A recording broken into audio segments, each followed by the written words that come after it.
Let's begin with the problem of the day. How did you figure out the length of side A? Say it out loud.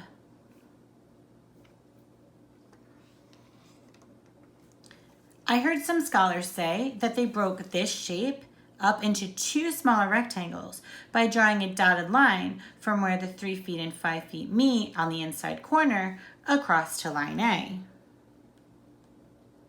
Why did you do that? Say it out loud.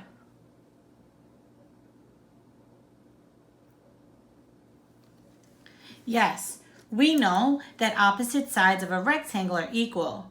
If we create two smaller rectangles, it makes it easier to see where the opposite sides are.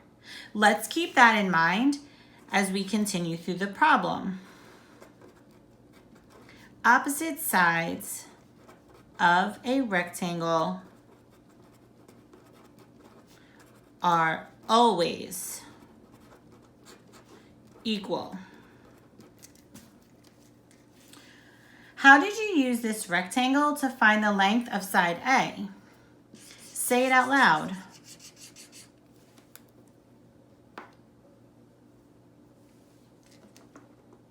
Correct.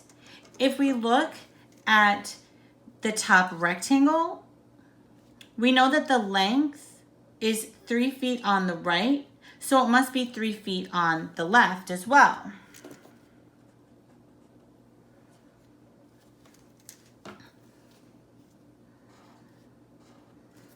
Why does that work? Say it out loud. Yes, both sides are equal to 3 feet because we know that opposite sides of a rectangle are always equal. So if one side is 3 feet, then the other side must also be 3 feet. Great work. Does this tell us the length of the whole side A? Evaluate. I heard some scholars say that we need to find out the length of the bottom rectangle. That's correct. How can we do that? Say it out loud. Correct. We can look at the opposite side of that rectangle and see that it is 2 feet.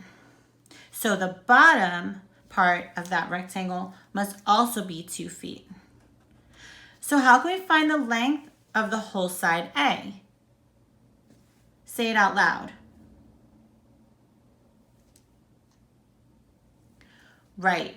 Since we know that the top part of A is 3 feet and the bottom part of A is 2 feet, we can add them together to get the full length of A, which is correct, 5 feet. Great job.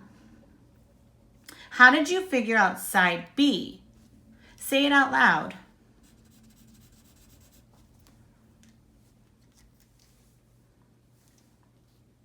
I heard some scholars say that they broke this shape up into two smaller rectangles a different way by drawing a dotted line from where 3 feet and 5 feet meet on the inside corner down to line B. Why did you do this? Say it out loud. Good work. We know that opposite sides of a rectangle are equal. So by creating two smaller rectangles, it makes it easier to see where the opposite sides are. How did you use these rectangles to find the length of side B? Say it out loud.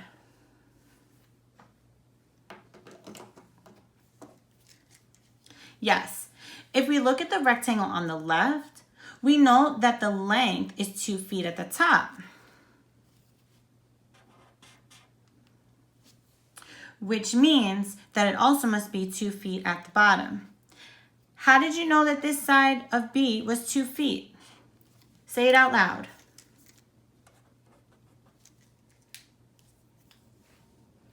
I heard many scholars say that both sides of a rectangle are equal to 2 feet. Just like earlier, we know that opposite sides of a rectangle are equal. So if one side is 2 feet, the other side is 2 feet as well. Great work. Does this tell us the length of the whole side of B? Evaluate.